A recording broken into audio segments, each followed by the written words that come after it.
नमस्कार, आप देख रहे हैं के न्यूज। मैं हूं आपके साथ सोनी चौहान। जनहित में आपका स्वागत है। चीन में रहस्यमय निमोनिया जैसे लक्षणों की बीमारी तेजी से फैल रही है और खासतौर से बच्चों को अपनी चपेट में ले रही है और इस बीमारी की वजह से तेजी से अस्पतालों में भीड़ बढ़ती हुई नजर आ रही है और इससे बच्चों के अस्पतालों में हालात मुश्किल होते जा रहे हैं। विश्व स्वास्थ्य संगठन ने भी बयान जारी करते हुए इस पर चिंता जताई है। लोगों को सतर्कता बरतने के निर्देश दिए गए हैं और इसके साथ ही विश्व स्वास्थ्य संगठन ने चीन के स्वास्थ्य अधिकारियों से बच्चों के बीच फैलती इस बीमारी के बारे में जानकारी देने के लिए कहा है और चीन में जिस तेजी से बच्चों में बीमारी फैल रही है उसने लोगों की चिंता और बढ़ा दी है। दुनिया भी इसे लेकर फिक्रमंद है क्योंकि कोरोना की तरह अगर बच्चों की ये बीमारी दुनिया में फैल गई तो हालात कितने खतरनाक होंगे और इसकी कल्पना तक करना मुश्किल है। पहले आपको रिपोर्ट दिखाते हैं, इसके बाद इस मुद्दे को लेकर चर्चा करेंगे, दर्शकों की राय साझा करेंगे। चीन में बच्चों पर आफत, निमोनिया जैसे लक्षणों से मची खलबली। बीमारी के फैलने की स्पीड निमोनिया से काफी ज्यादा। फेफड़ों में सूजन, सांस लेने में परेशानी, खांसी, तेज बुखार। बीमारी से सबसे ज्यादा प्रभावित है लियोओनिंग प्रांत। रहस्यमय बीमारी के खौफ में जी रहे चीन के लोग। महामारी का रूप ना अख्तियार कर ले तेजी से फैलती बीमारी। अस्पतालों में बीमार बच्चों के भर्ती होने की संख्या में बढ़ोतरी। कोविड के बाद चीन में एक और बीमारी से खलबली का माहौल है। फिलहाल विश्व स्वास्थ्य संगठन ने बच्चों में श्वसन संबंधी बीमारियों और समूह में निमोनिया की संभावित चिंताजनक वृद्धि के बारे में चीन से विस्तृत जानकारी मांगी है। WHO ने इस बारे में कुछ मीडिया रिपोर्ट्स पर चिंता जताई है कि कहीं इस बीमारी का कोविड की तरह वैश्विक प्रसार ना हो जाए। नए वायरस का कोई पता नहीं चला है। WHO ने बताया है कि चीनी स्वास्थ्य अधिकारियों ने श्वसन संबंधी बीमारियों में वृद्धि पर अनुरोध के बाद डाटा उपलब्ध करा दिया है और बच्चों में निमोनिया की सूचना दी।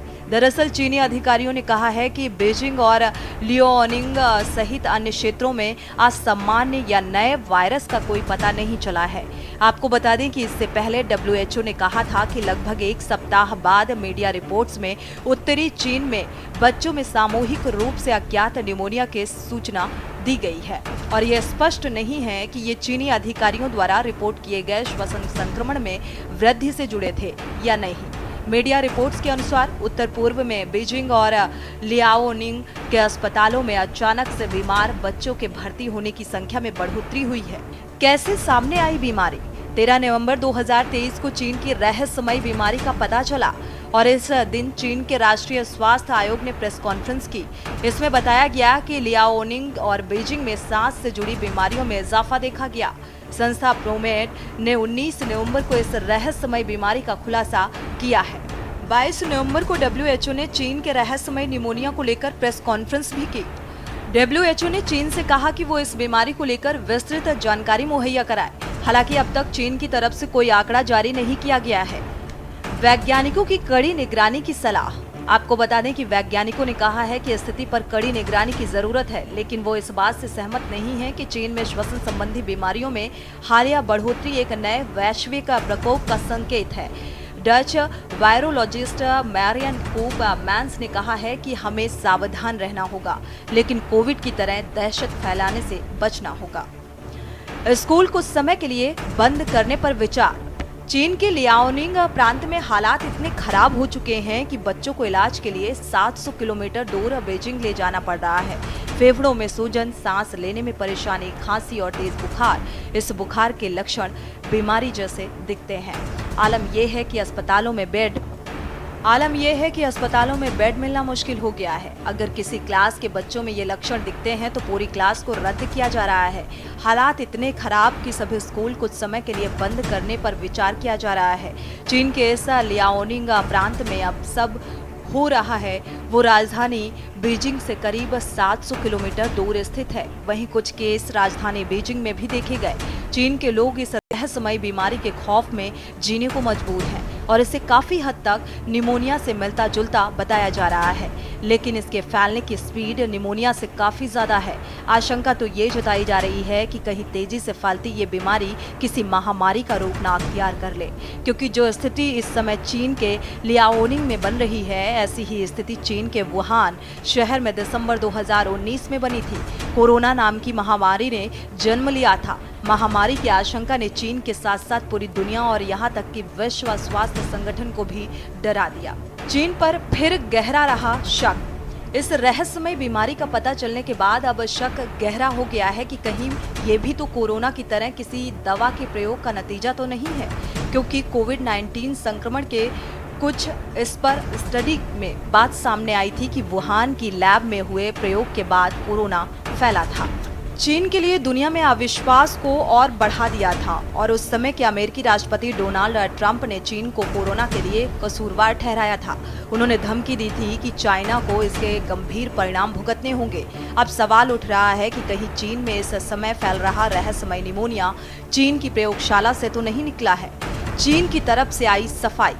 आपको बता दें कि इस रहस्यमय निमोनिया के फैलने के बाद अब चीन में बहस शुरू हो गई है और चीन का राष्ट्रीय स्वास्थ्य आयोग इसके पीछे एक वजह अचानक लॉकडाउन हटाने को भी मान रहा है। चीनी विशेषज्ञों का मानना है कि लंबे लॉकडाउन के कारण चीन के लोगों की रोग प्रतिरोधक क्षमता कम हो गई है और इसीलिए फेफड़ों से संबंधित बीमारी तेजी से फैल रही है।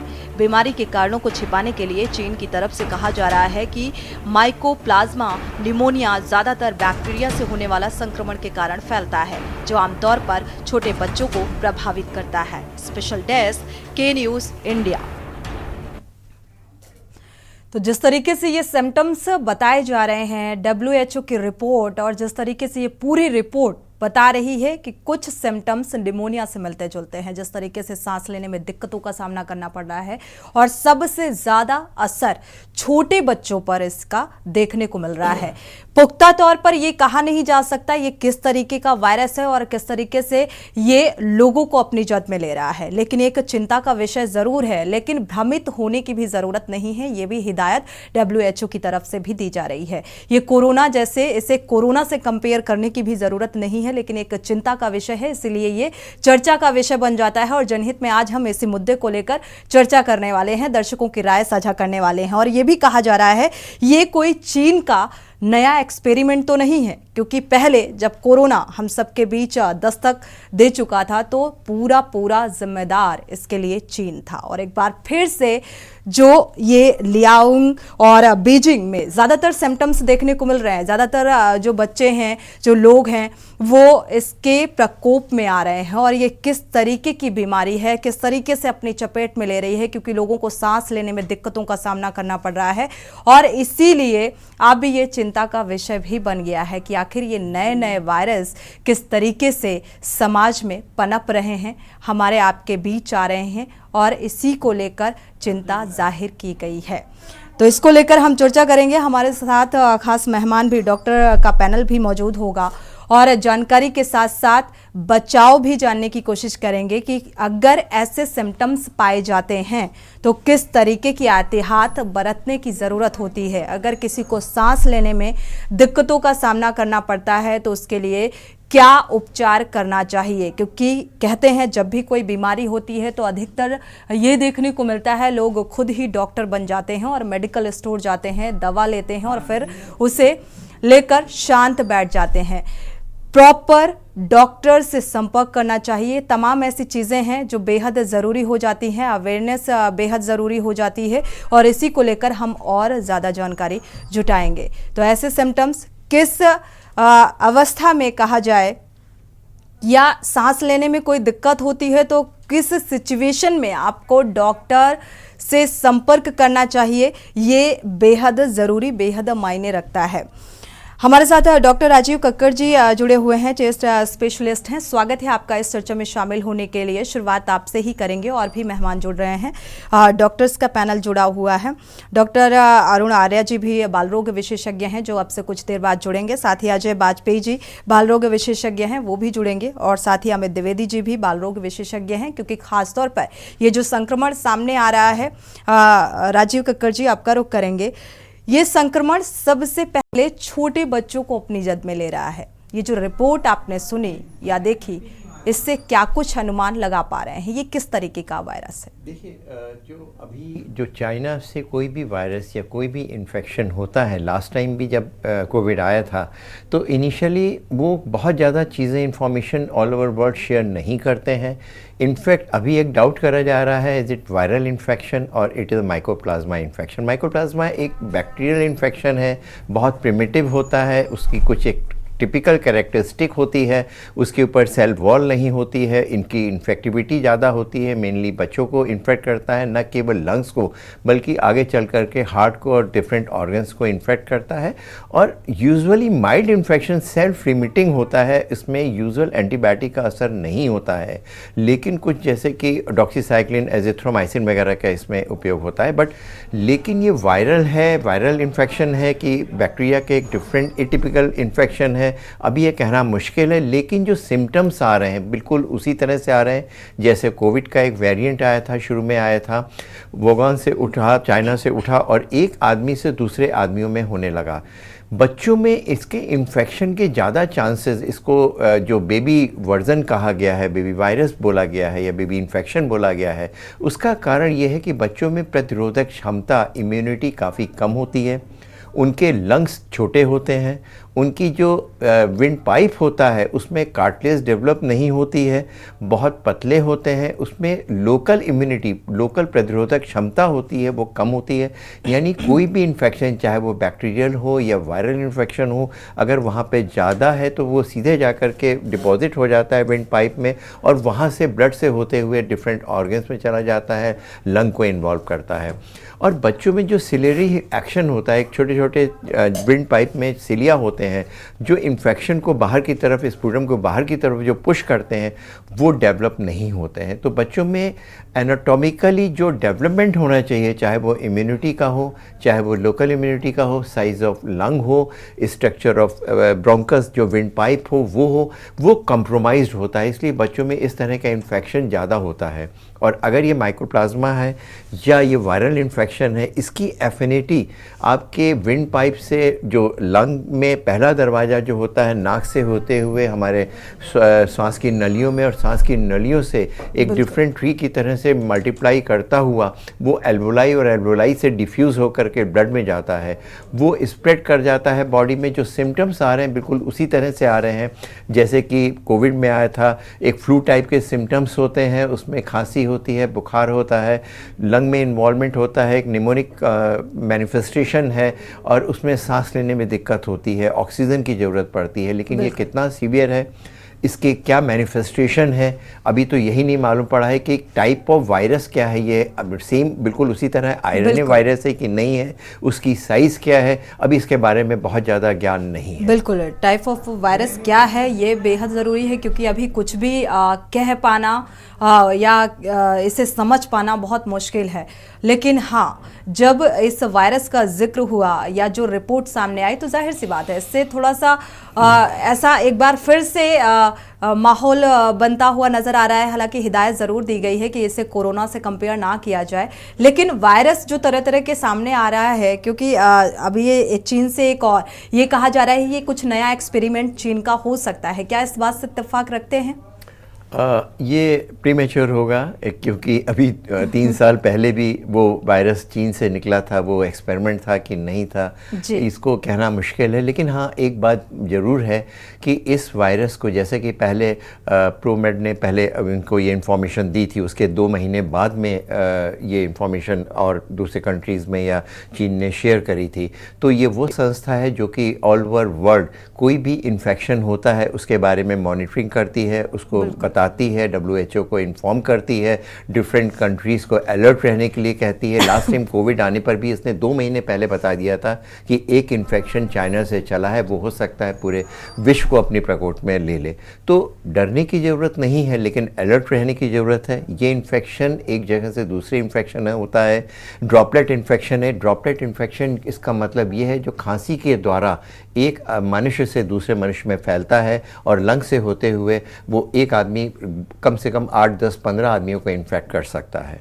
तो अभी अलर्ट रहने की ज़रूरत है, डरने की ज़रूरत नहीं है, उन सारी प्रिकॉशंस लेने की ज़रूरत है जो कि में हम लोगों ने लिए थे। बिल्कुल, एक बार फिर से हालांकि जब भी कुछ चेंजेस देखने को मिलते हैं या मौसम में बदलाव देखने को मिलता है तो उस दौरान भी ये कहा जाता है कि थोड़े से प्रिकॉशंस ज़रूरी हो जाते हैं, और ये प्रिकॉशंस अगर हमेशा अपने लाइफ का एक हिस्सा बना लिया जाए इन्हें, तो मुझे लगता है ज़्यादातर बीमारियों से दूर रहा जा सकता है। हमारे साथ और भी मेहमान जुड़ चुके हैं। डॉक्टर अरुण आर्या जी बालरोग विशेषज्ञ हैं, जुड़ चुके हैं। स्वागत है आपका इस चर्चा में शामिल होने के लिए। साथ ही अमित द्विवेदी जी बालरोग विशेषज्ञ हैं, जुड़े हुए हैं। आपका भी बहुत बहुत स्वागत है इस चर्चा में शामिल होने के लिए। डॉक्टर अरुण आर्या जी, आपका रुख करेंगे, क्योंकि ये जो वायरस सामने आ रहा है ये सबसे ज़्यादा बच्चों पे इफेक्ट कर रहा है। बीजिंग का जिक्र करें या लियाओनिंग का जिक्र करें, वहां पर ज़्यादातर जो इन्फेक्टेड हैं वो बच्चे हैं।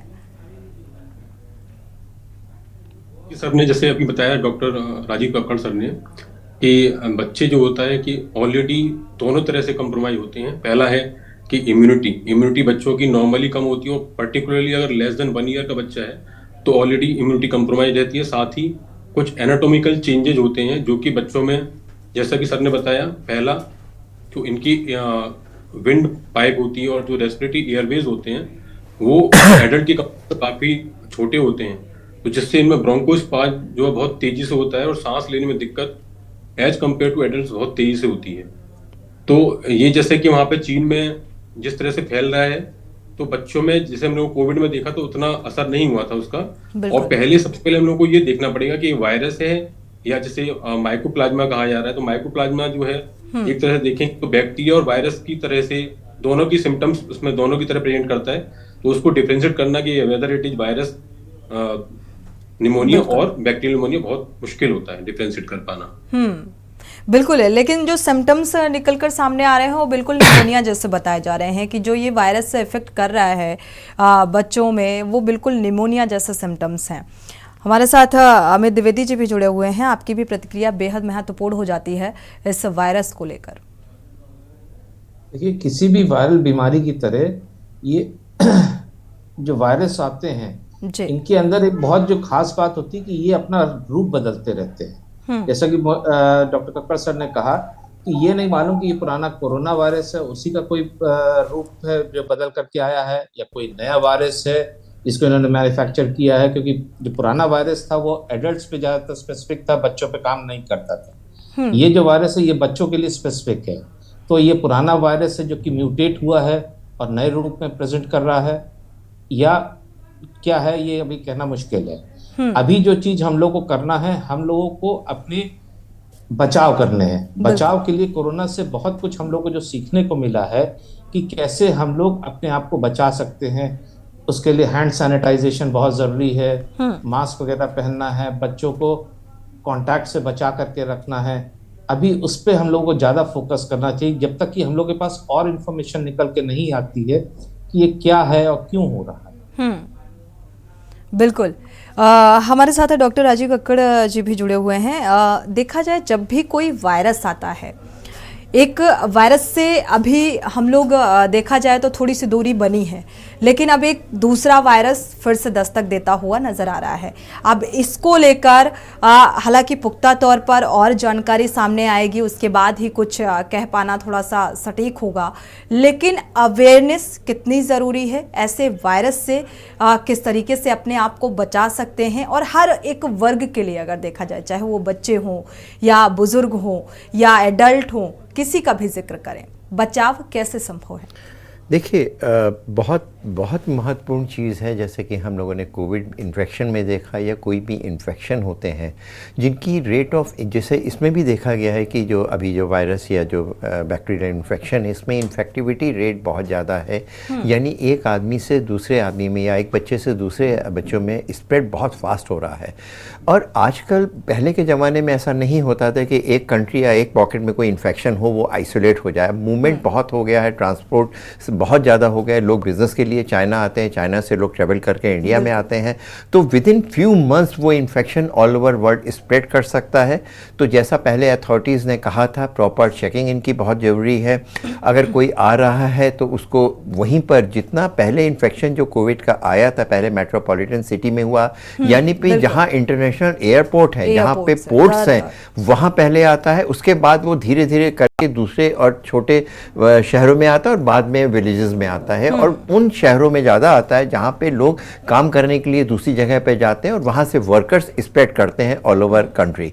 सो पहली महत्वपूर्ण चीज़ है एयरपोर्ट के बाद में सोशल डिस्टेंसिंग, प्रॉपर मास्क का प्रयोग। इस पर्टिकुलर वायरस या जो माइकोप्लाज्मा है इसके लिए बहुत ज़रूरी है, जो अभी तक कहा गया इसकी साइज़ का पता नहीं है, तो मास्क जो उपयोग करे जाएंगे वो बहुत अच्छी क्वालिटी के करे जाएंगे। अगर आप कपड़े का भी उपयोग कर रहे हैं तो डबल या ट्रिपल लेयर लगा करके करेंगे। पब्लिकली प्लेस में बहुत ज़्यादा नहीं जाएंगे। पहले कोविड भी इसी सीज़न में शुरू हुआ था जब हम लोगों को वातावरण में पोल्यूशन ज़्यादा था, AQI इंडेक्स बहुत ख़राब था, ठंडक की शुरुआत थी, दिवाली का पोल्यूशन था। इस समय इन्फेक्टिविटी या वायरल मल्टीप्लिकेशन बहुत ज़्यादा होता है, हम लोगों की लोकल इम्यूनिटी कम हो जाती है और इसमें इन्फेक्शन स्प्रेड करने का बहुत ज़्यादा होता है। तो पब्लिक प्लेसेस बच्चों को बहुत ज़्यादा प्रिकॉशन रखना। अगर एक जगह इन्फेक्शन हो गया है तो बच्चों को पेरेंट्स से दूर नहीं रखा जाता, स्पेशली जैसा डॉक्टर साहब ने कहा कि बहुत छोटे बच्चों में ये हो रहा है तो उनको आप बच्चों से अलग नहीं रख सकते हैं, लेकिन आइसोलेट करके उनको और लोगों से स्प्रेड करना। स्कूल कॉलेजेस में अगर है तो वहाँ पे अलर्ट देना, और स्कूल कॉलेजेस टीचर्स को और बच्चों के बीच में इसका अवेयरनेस होना बहुत ज़रूरी है। जैसे बहुत पहले बहुत अच्छा आपने इनिशिएटिव लिया है कि इसके माध्यम से, टीवी के माध्यम से बताया गया है, इस तरह से लोगों को अवेयर करना। और प्रिवेंशन बेस्ट चीज़ है, किसी भी इन्फेक्शन को होने से पहले रोकना। बिल्कुल, ये बहुत महत्वपूर्ण बात का आपने जिक्र किया कि वाकई इसे रोकने के लिए मुझे लगता है कदम उठाए जाने चाहिए। हालांकि ये माइक्रोप्लाज्मा या निमोनिया से इसके सिम्टम्स मिलते हुए नज़र आ रहे हैं, लेकिन पर्टिकुलर ये कौन सा वायरस है, कैसा वायरस है और किस तरीके से इफेक्ट करने वाला है, ये तमाम ऐसी चीज़ें हैं जिन पर अभी वक्त लगेगा समझने में, क्योंकि ये चीज़ें निकल कर अभी सामने आने में थोड़ा सा वक्त का इंतज़ार भी करना होगा। लेकिन उससे पहले अपने आप को प्रोटेक्ट करने के लिए अलर्ट रहना भी बेहद ज़रूरी हो जाता है।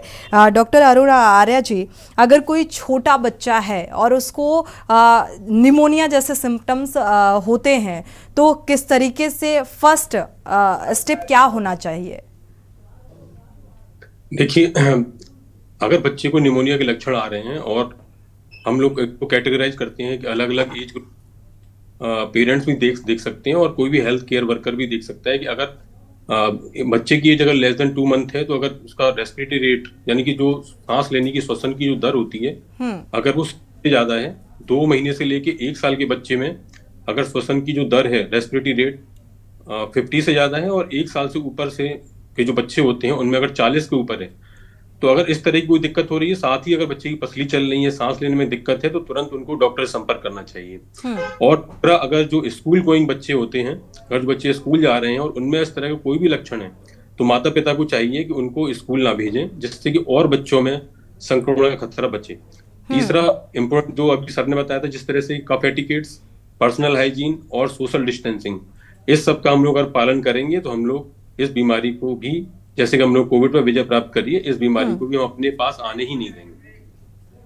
बिल्कुल, ये छोटी छोटी बातें हैं जो ध्यान रखने की बेहद ज़रूरत होती है। वक्त एक छोटे से ब्रेक का हो रहा है। ब्रेक से जब वापस आएंगे तो अमित द्विवेदी जी का रुख करेंगे और जानेंगे कि आखिर और किस तरीके से सतर्कता बरतने की ज़रूरत होती है और कैसे ये पता चलेगा कि ये निमोनिया के लक्षण नहीं, ये वायरस के लक्षण हैं। बात करेंगे, चर्चा को आगे बढ़ा। ब्रेक से वापस आ रहे हैं। जनहित में लगातार हम चर्चा कर रहे हैं एक और वायरस को लेकर, जो चीन से एक नया वायरस निकलकर सामने आया है। हालांकि पुख्ता तौर पर इसे कहा नहीं जा सकता कि ये कौन सा वायरस है, लेकिन ये जरूर कहा जा रहा है कि निमोनिया जैसे सिम्टम्स नजर आ रहे हैं और इसी को लेकर हम चर्चा कर रहे हैं और ये जानने की कोशिश कर रहे हैं। डॉक्टर का पैनल हमारे साथ लगातार जुड़ा हुआ है और बचाव भी जानेंगे कि किस तरीके से आप अपने आप को प्रोटेक्ट कर सकते हैं, क्योंकि अवेयरनेस किसी भी वायरस को लेकर बेहद ज़रूरी होती है। अमित द्विवेदी जी का रुख कर लेते हैं, हमारे बाल रोग विशेषज्ञ जुड़े हुए हैं लगातार। अमित जी, देखा जाए कोई भी वायरस, क्योंकि निमोनिया है, निमोनिया में ये पता लगा पाना कि ये किसी प्रकार का एक वायरस है, क्या ये काफ़ी मुश्किल होता है? देखिए, जो आजकल वायरस का सीजन चल रहा है, मरीज को या किसी भी बच्चे को जब बुखार होता है तो पहले ही दिन से कोई एंटीबायोटिक या कुछ भी देना, जैसा कि आजकल समाज में चलता, बहुत ही गलत बात है। सबसे पहली चीज, बच्चे को या किसी को भी जब बुखार हो रहा है, केवल पैरासिटामोल 10 से 15 मिलीग्राम पर केजी बॉडी वेट दीजिए, फ्लूइड्स उसका मेंटेन रखिए और जितना हो सके उसको आराम कराइए। रेस्ट से हमारी इम्यूनिटी इंप्रूव करती है। तो अमूमन आधे से ज्यादा मरीज ऐसे ही, चाहे वो सिंपल वायरल फीवर हो चाहे कुछ भी हो, अगर अच्छा, दूसरी चीज वायरल और बैक्टीरियल में एक बहुत बड़ा फर्क है कि वायरल में बॉडी एक बदन दर्द बहुत आता है।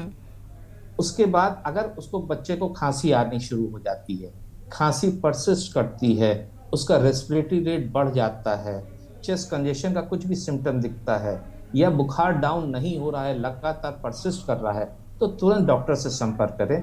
फिर उसको डिसाइड करने दें कि क्या ये निमोनिया के लक्षण हो सकते हैं, क्या इसमें कुछ एंटीबायोटिक देने की जरूरत है, बैक्टीरियल है या प्योरली वायरल है, उसकी तरह ट्रीट करना। तो वो डिसीजन फिर डॉक्टर को लेने दें। तुरंत स्वयं जो आजकल समाज में होता है कि एंटीबायोटिक ले ली, मेडिकल स्टोर से दवा ले ली और शुरू कर रहे हैं और बिगाड़ करके पहुंचते, तब दिक्कत आती है। बिल्कुल। सॉरी। इसके अलावा जब वायरल निमोनिया हो जाता है तो उसका डिसीजन डॉक्टर्स लोग कई बातों पे लेते हैं और हर जगह एंटीबायोटिक का रोल नहीं है मेरे ख्याल से। बाकी इस पे डॉक्टर कक्कर सर भी मेरे ख्याल से ज्यादा बेटर बोलेंगे। ठीक है, राजीव जी का रुख कर लेते हैं। राजीव जी, देखा जाए माइक्रोप्लाज्मा और निमोनिया का यहाँ पर जैसे कि बेबी वर्जन बताया जा रहा है वायरस, और इन वायरसों में भी देखा जाए तो इस बात का जिक्र होता है कि निमोनिया जैसे सिम्टम्स, तो मुझे लगता है आप बेहतर इसे डिस्क्राइब कर पाएंगे कि इसमें क्या कुछ डिफरेंसेस देखने को मिलते हैं। देखिए, अगर हम माइकोप्लाज्मा की बात करें तो माइकोप्लाज्मा एक बैक्टीरिया है, बट ये बैक्टीरिया और वायरस के बीच का है। अगर हम इसके एवोल्यूशन के लिए बात करें तो ये बीच का स्ट्रक्चर है, इसको रखा गया है बैक्टीरियल श्रेणी में, लेकिन इसके ऊपर कोई सेल वॉल नहीं होती जैसे प्रोटोजोआ होता है, इसका कोई डेफिनेट स्ट्रक्चर नहीं होता है। इसको कल्चर करने में या इसको आइडेंटिफिकेशन में बहुत मुश्किल होती है। जैसे कुछ जो एंटीबायोटिक्स जो सेल वॉल के ऊपर इफेक्टिव होती है, लाइक पेनिसिलिन है, सिफलोस्प्रिन है, वो इसमें इफेक्टिव नहीं होती है। बैक्टीरिया है, इसमें एंटीबायोटिक का असर होगा, लेकिन एटिपिकल इन्फेक्शन ये प्रोड्यूस करता है, कम्युनिटी एक्वायर निमोनिया होता है इसमें, और इसमें क्लेरिथ्रोमाइसिन, एजिथ्रोमाइसिन टाइप के जो एंटीबायोटिक्स हैं उनका असर होता है।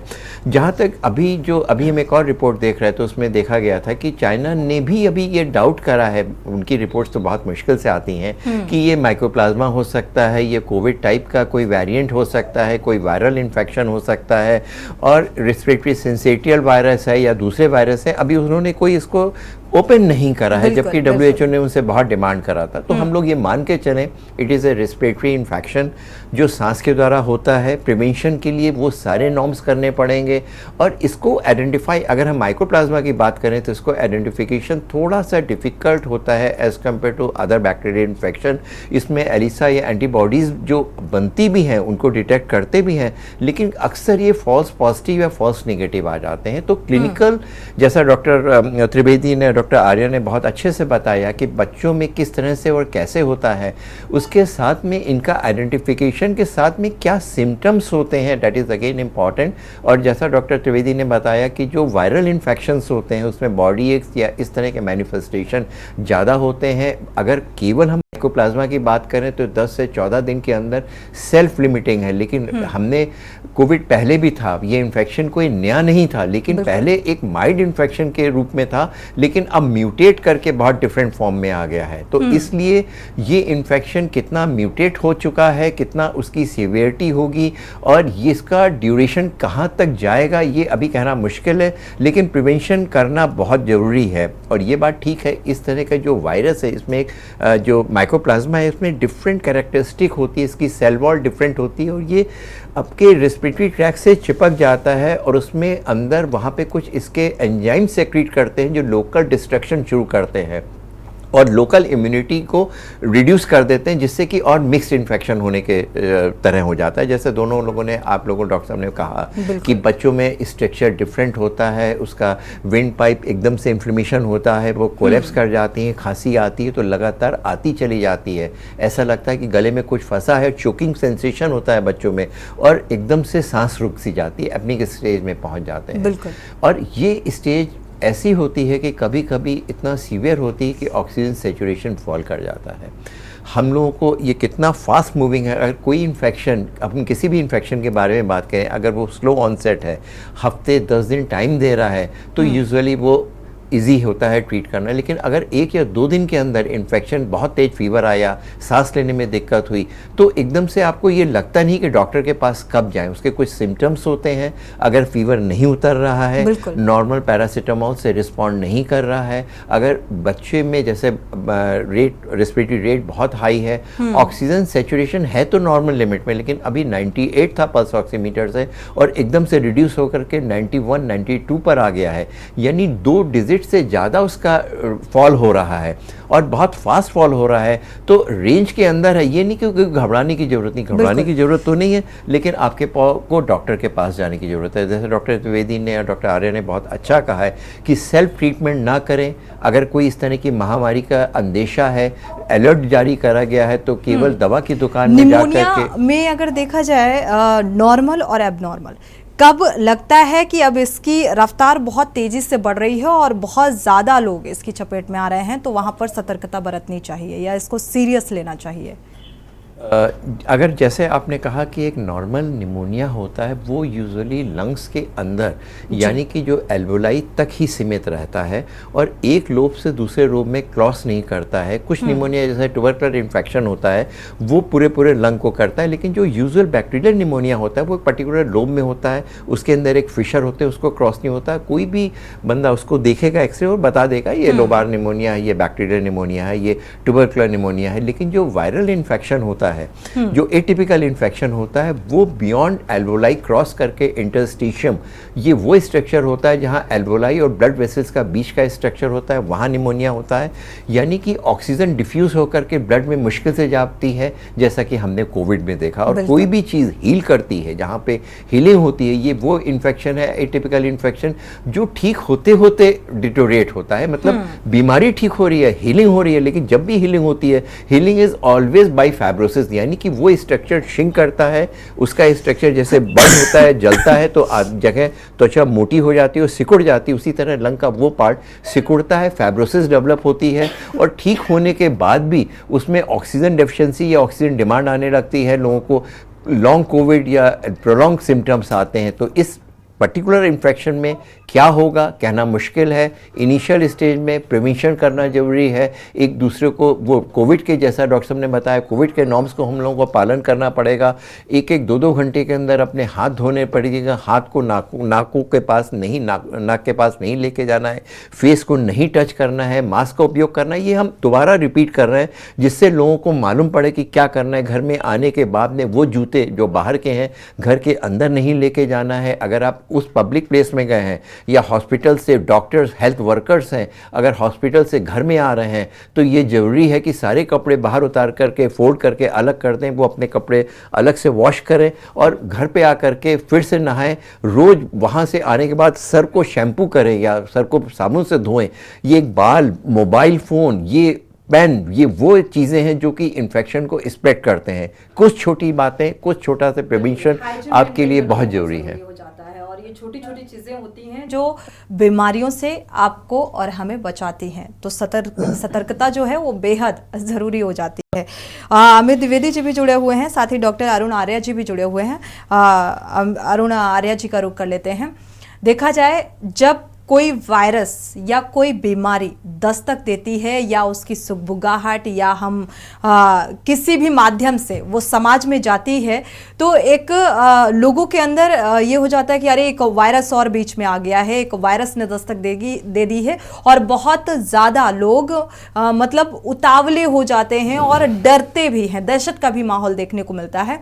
तो ऐसी स्थिति ना हो और साथ ही लोगों को एक नॉर्मल क्या कुछ प्रिकॉशंस लेने चाहिए, खासतौर पर अपने देश और प्रदेश का अगर जिक्र करें, क्योंकि अभी चाइना में जो हालात हैं वो बहुत आफत भरे नज़र आ रहे हैं। कुछ स्कूल्स हैं जो बंद कर दिए गए हैं क्योंकि बच्चों में ये वायरस बहुत ज़्यादा देखने को मिल रहा है। वो बात अलग है कि ये कहा जा रहा है निमोनिया जैसे सिम्टम्स हैं, ये तमाम आराम से और बहुत बेहतर तरीके से राजीव कक्कड़ जी ने इसे डिस्क्राइब भी किया और डिफरेंट क्या कुछ है दोनों के बीच में ये भी बताया। तो इसको लेकर लोग बहुत आक्रामक ना हो, उसके लिए आप क्या कहेंगे? मैं यही कहूंगा कि क्योंकि अभी तक इस तरह का कोई भी केस भारत में रिपोर्ट नहीं हुआ है। और जैसा कि सर कहा कि हम लोग इसको बहुत पॉलिसी के लेवल पे हम लोग को गवर्नमेंट इसमें कोई डिसीजन लेती है, WHO केवल आपको अलर्ट कर सकता है। तो हम लोग को अलर्ट रहना है, कोई पैनिक क्रिएट नहीं करना है। और जो भी हमने प्रिकॉशंस ड्यूरिंग कोविड लिए हैं उनको हम लोगों को फॉलो करते रहना है, क्योंकि ये बिहेवियरल चेंजेस होते हैं, समय लगता है, लेकिन हमको इसको लगातार फॉलो करेंगे तो इस तरह का कोई भी इन्फेक्शन अगर आ भी जाता है तब भी हम लोग उसको पार पा पाएंगे। बिल्कुल। अभी अमित द्विवेदी जी आपका रुख करेंगे। देखा जाए तो अभी ऑलरेडी जो प्रदूषण है वो बहुत ज़्यादा है और वायु प्रदूषण बहुत ज़्यादा बढ़ा हुआ है। QI अगर देखा जाए तो रेड जोन में है और कई जगह की स्थितियां तो इतनी खतरनाक हैं, लोगों को बहुत ज़्यादा दिक्कतें सामने आ रही हैं, सांस लेने में बहुत ज़्यादा दिक्कतें सामने आ रही हैं। और ये भी एक सबसे मुख्य वजह है कि लोग ज़्यादा बीमार पड़ते हुए नज़र आ रहे हैं। तो ऐसे में क्या कुछ एहतियात बरतनी चाहिए ताकि वायु प्रदूषण से या किसी भी तरीके से प्रदूषण से आप बचाव कर सकें? देखिए, अगर किसी भी प्रदूषण को हम लोग देखें तो ब्रॉडली क्लासिफाइड धूल के प्रदूषण होते हैं, धुएं के प्रदूषण होते हैं। बिल्कुल ठीक है। तो अगर धूल से रिलेटेड अगर देखें तो किसी भी तरह का धूल हो, घर पे सिंपल झाड़ू पोछे की धूल हो, बाहर की कोई गर्दा हो, गांव में अनाज की गर्दा हो, तो जहां तक हो सके उससे बचना है। उसी तरह धुआं चाहे टेम्पो का हो, चाहे किसी की बीड़ी सिगरेट का हो, पटाखे का हो, धूप बत्ती अगरबत्ती का है, बाहर ट्रैफिक का है, हर टाइप की, जिन लोगों को खासतौर से एलर्जी की शिकायत है, जो सांस के मरीज हैं, उनको खासतौर से इस पे बचाव करना चाहिए। जहां तक हो सके उनको मास्क का प्रयोग करें, गमछा बांध दें, रुमाल बांध दें, उनको बचाव करना चाहिए। अपनी इम्यूनिटी पे काम करना चाहिए। खाने पीने में हाई प्रोटीन डाइट लें, आहार अपना अच्छा रखें। ये सब सांस के मरीजों को तो विशेष तौर से ध्यान रखना चाहिए, जिस तरीके का आजकल पोल्यूशन का माहौल है। बाकी लोगों को भी, जो हम लोग को वायरस की बात कर रहे हैं और जो हम लोग को कोरोना सिखा गया कि अपनी इम्यूनिटी पे जरूर काम करें। इम्यूनिटी बहुत इंपॉर्टेंट है और इम्यूनिटी के लिए अच्छा आहार, फल वगैरह जरूर लें, खान पान में अपना सुधार रखें, वो बहुत जरूरी। Plenty of fluids, vitamin C rich fruits जो होते हैं, उन सबको जरूर लें। ये बहुत अच्छी चीज रहेगी हम लोगों के लिए, ताकि जिससे हम लोग अपनी सेहत को इम्प्रूव कर सकते हैं।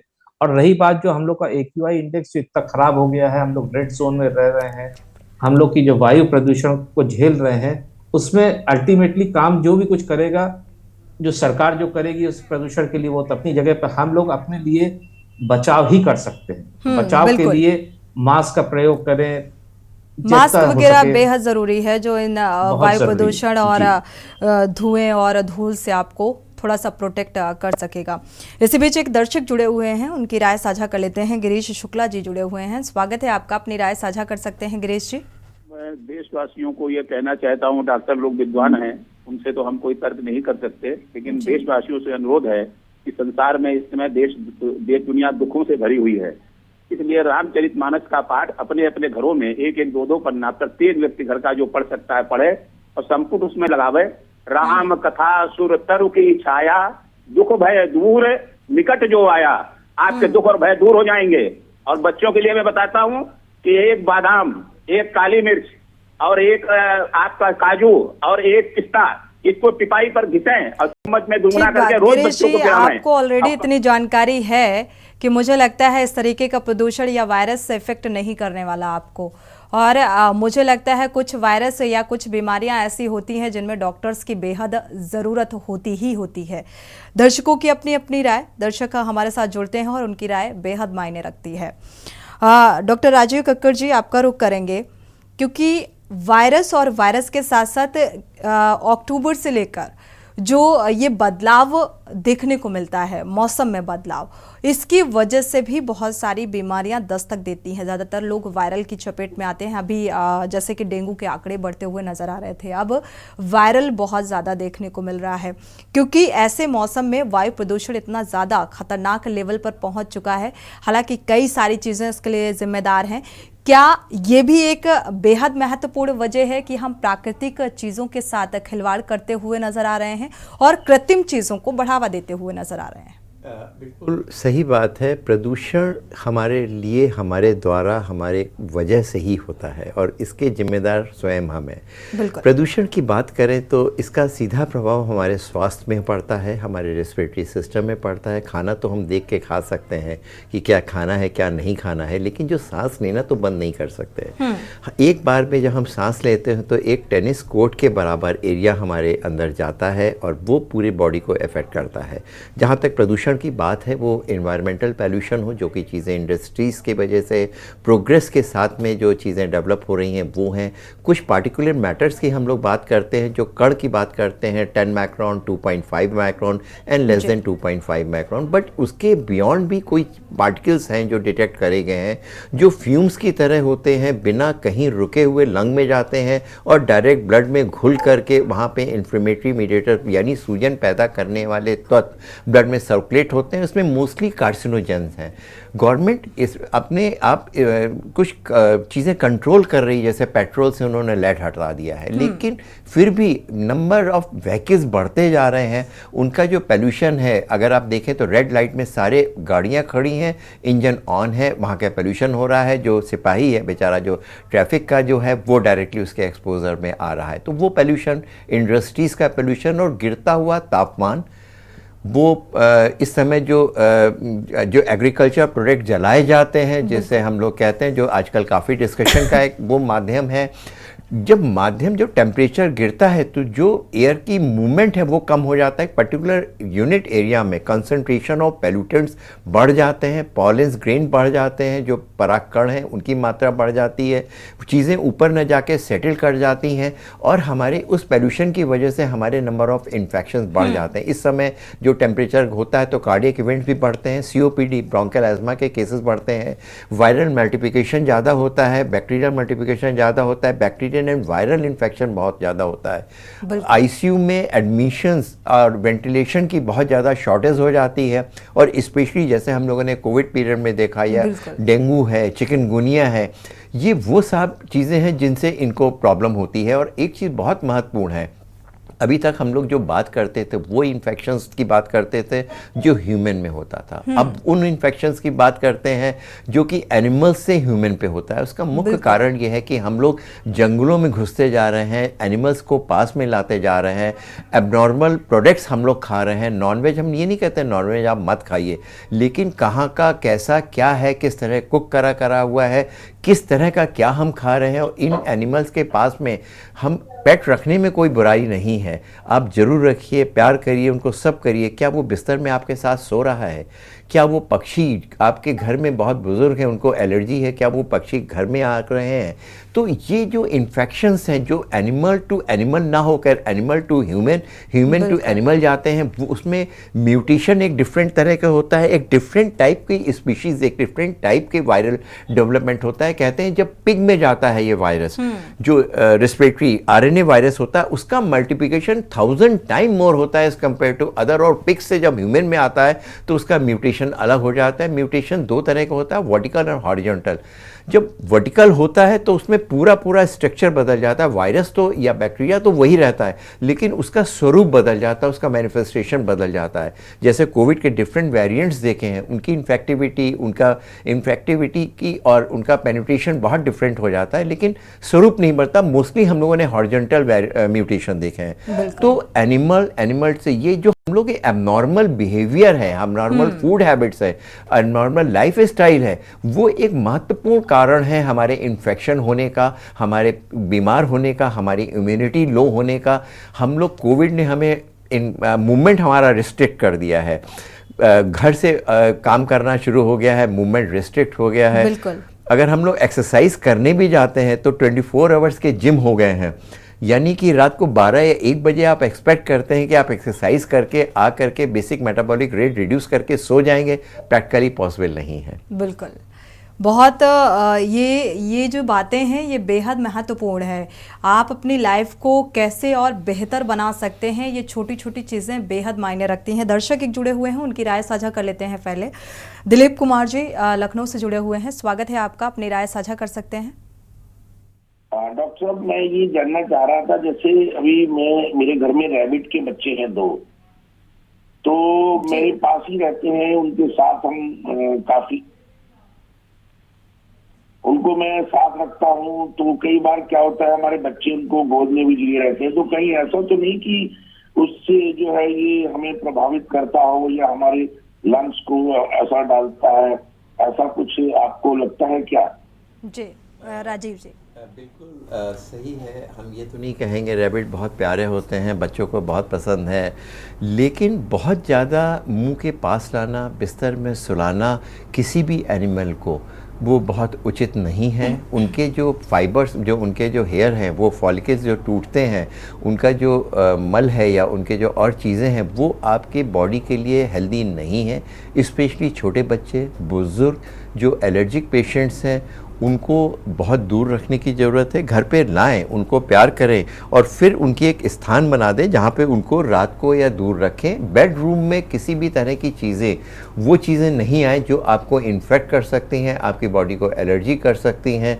बेडरूम आपका वेल वेंटिलेटेड होना चाहिए। मॉस्किटो रिपेलेंट्स का बहुत उपयोग सोते समय नहीं करना चाहिए। अगर मॉस्किटो से बचाना है तो आप पुरानी चीज़ें, मॉस्किटो नेट का इस्तेमाल कर सकते हैं। जो फ्लिट या कोई इस तरह की चीज़ें हैं, सोने से 1-2 घंटे पहले चलाइए, उनको बंद कर दीजिए, सोते समय उनको ना करिए, क्योंकि वो केमिकल्स जो मॉस्किटो को मार सकते हैं, अगर आपके या आपके छोटे बच्चों के लंग्स में जाएंगे तो वो किस तरह से प्रभाव करेंगे, ये आप सोच सकते हैं। बिल्कुल, तो इस चीज़ का ध्यान रखने की ज़रूरत है। साथ ही फाइनल कमेंट ले लेते हैं डॉक्टर अरुण आर्या जी से और अमित द्विवेदी जी से भी। डॉक्टर अरुण आर्या जी, अगर बच्चों की बात करें तो क्योंकि बच्चे बहुत सेंसिटिव होते हैं और ऐसे में मुझे लगता है बड़ों से ज़्यादा बच्चों का ख्याल रखना या उन्हें सही रखना एक बड़ी जिम्मेदारी भी होती है। तो उनके लिए उनका लाइफस्टाइल कैसा होना चाहिए, उनका डाइट चार्ट कैसा होना चाहिए, ये आप अगर बताएंगे तो बेहतर रहेगा। हाँ, बच्चों में वैसे भी जो अब ठंड का मौसम आ रहा है, तो इन छोटे बच्चे जो होते हैं लेस देन 1 ईयर, इनको साथ में हाइपोथर्मी यानी टेम्परेचर कम होने का खतरा भी रहता है। तो इस समय पे उनको जो है प्रॉपरली वेल ड्रेस्ड रखें, सॉक्स वगैरह पहना के रखें, अच्छे से कवर करके रखना है। दूसरा, अगर कोई भी इन्फेक्शन से आपको प्रोटेक्ट करना है तो उसके लिए न्यूट्रिशियस फूड देना है, प्रोटीन रिच डाइट देंगे। इसके अलावा जो आपकी डाइट है उसके अंदर फ्रूट्स को, ग्रीन वेजिटेबल्स, इनको शामिल करना है और साथ में बहुत सारा पानी यानी प्लेंटी ऑफ फ्लूइड्स हम लोग कहते हैं कि इसको देना है, क्योंकि छोटे बच्चों में ये जो पर्टिकुलर मौसम होता है इसके अंदर जो सर ने ऐसा बताया, ब्रोंकियल अस्थमा, निमोनिया, इस तरह के चांस बहुत ज्यादा होते हैं, खासकर ब्रोंकोलाइटिस के केस बहुत। तो इसमें हम लोगों को पर्टिकुलरली बच्चों को बचा के रखना है ठंड से, और साथ में उनको न्यूट्रिशियस डाइट हम लोग देंगे। बिल्कुल। अमित द्विवेदी जी, फाइनल कमेंट आपका भी कि लाइफस्टाइल को कैसे और बेहतर बना सकते हैं, क्या क्या चीज़ें अपने लाइफस्टाइल में शुमार करनी चाहिए? कि जो डॉक्टर अरुण आर्या जी ने कहा, मैं उसी को थोड़ा सा आगे बढ़ाना चाहूँगा बच्चों के लिए खास तौर से। बच्चों के लिए जैसे न्यूट्रिशियस डाइट इम्पॉर्टेंट है, सर्दी का मौसम है, बचा के रखें, गर्म कपड़े पहन करके रखें, खान पान अच्छा रखें। स्कूल गोइंग बच्चों के लिए बहुत इंपॉर्टेंट है क्रॉस इन्फेक्शन बचाना जी, क्योंकि बच्चों में आप चूंकि इम्यूनिटी एडल्ट्स के मुताबिक नहीं होती है, एडल्ट्स के मुकाबले कम होती है, तो क्रॉस इन्फेक्शन बच्चों में बहुत ज़्यादा होता है। एक बच्चा भी अगर इन्फेक्टेड पहुंचता है तो 4 बच्चों को इन्फेक्ट करता है, फिर वो फर्दर ऑन फैलता जाता है। तो अगर आपका बच्चा स्वस्थ नहीं है तो प्रेफरेबली उसको स्कूल मत भेजिए, या स्कूल में अगर ये आइडेंटिफाई किया जाता है हाँ कोई बच्चा थोड़ा सा सिक है तो उसको वहाँ पे डिस्पेंसरी में रखें, उनके पेरेंट्स को इन्फॉर्म करके उसको घर पे रोकने के लिए एनकरेज करें, ताकि क्रॉस इन्फेक्शन जितना हम लोग बचा सकें। बाकी इतनी चर्चा हुई है, सारा दारोमदार इस पे है कि हमारी इम्यूनिटी कितनी अच्छी है, जितनी अच्छी हमारी इम्यूनिटी बिल्कुल जितनी बेहतर होगी और इम्यूनिटी को स्ट्रांग कैसे किया जा सके। Doctor Rajiv Kakkar ji, final comment आपका। और साथ ही अस्थमा के जो मरीज हैं उनको और खास ख्याल रखने की ज़रूरत होती है, तो इम्यूनिटी को स्ट्रांग करने के साथ साथ उनके लिए बिल्कुल सही है, जैसा दोनों ने बताया, डॉक्टर साहब ने बताया, बिल्कुल ठीक है जो बच्चों के बारे में करना। एक चीज़ हम बहुत ज़रूरी है कहने के लिए कि बच्चों को जो हैबिट पड़ती है जंक फूड के लिए, वो हम लोग खुद डालते हैं। उनकी जो टेस्ट बर्ड है उनकी कंडीशनिंग हम करते हैं, उनको रिवॉर्ड जो देते हैं, बच्चा ये कर लो तुम्हें चॉकलेट देंगे, ये कर लो तुम्हें चिप्स के पैकेट देंगे, ये ना करें। उनको रिवॉर्ड तो करें लेकिन उस चीज़ से करें जो न्यूट्रिटिव होगी, जिससे कि उनकी इम्यूनिटी बचपन से उनकी आदत पड़ जाए और 30 या 35 साल की इम्यूनिटी मतलब जब पहुंच जाए, हम ये एक्सपेक्ट करें कि वो मीठा खाना छोड़ दें या वो करते हैं, तो उनकी टेस्ट बड आपने बचपन से डेवलप कर दी है और उसकी रिकंडीशनिंग होना मुश्किल होता है। तो बचपन से करिए, उनके साथ बैठ के टेबल में खाना खाइए। खाते समय उनको मोबाइल या टीवी देखने के लिए मत कहिए कि बेटा तुम खाना टीवी सुनो और टीवी देखो और खाना खाओ। अपने साथ वही खाना खाइए जो आप खाना चाहते हैं और उनको खाने की दीजिए। ज़्यादा चीज़ें, बहुत ज़्यादा सॉफ्ट चीज़ें ना दे करके, एज के साथ में पीडियाट्रिशियन हमसे बेहतर बता पाएंगे कब क्या देना है, लेकिन मुंह को चलाने का मौका भी देना चाहिए जिससे ये स्ट्रक्चर जो ओरल फेशियल स्ट्रक्चर है वो डेवलप हो, चौड़ा हो, एयर स्पेस डेवलप हो। ये बच्चों के लिए बहुत महत्वपूर्ण चीज़ें हैं, जिसमें एक्सपायरी हो, जिसमें कलर हो, जिसमें रेडीमेड चीज़ें हैं, वो बच्चों से उनको दूर रखना चाहिए। नेचुरल डाइट देना चाहिए। एक और चीज़ जो बहुत महत्वपूर्ण है वो है स्लीप, नींद। एडल्ट में 7 से 8 घंटे, बच्चे एज के हिसाब से 8 घंटे, 10 घंटे, 12 घंटे, जितनी उम्र के हिसाब से जो एज होती है उसको उनको सोने दीजिए।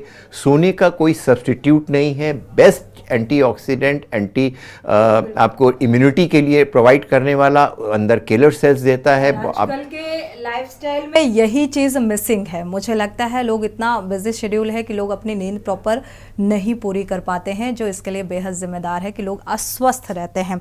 इसी के साथ आप सभी मेहमानों का बहुत बहुत शुक्रिया इस चर्चा में शामिल होने के लिए। डॉक्टर राजीव कक्कड़ जी आपका भी, डॉक्टर अरुण आर्या जी आपका भी, अमित द्विवेदी जी आपका भी।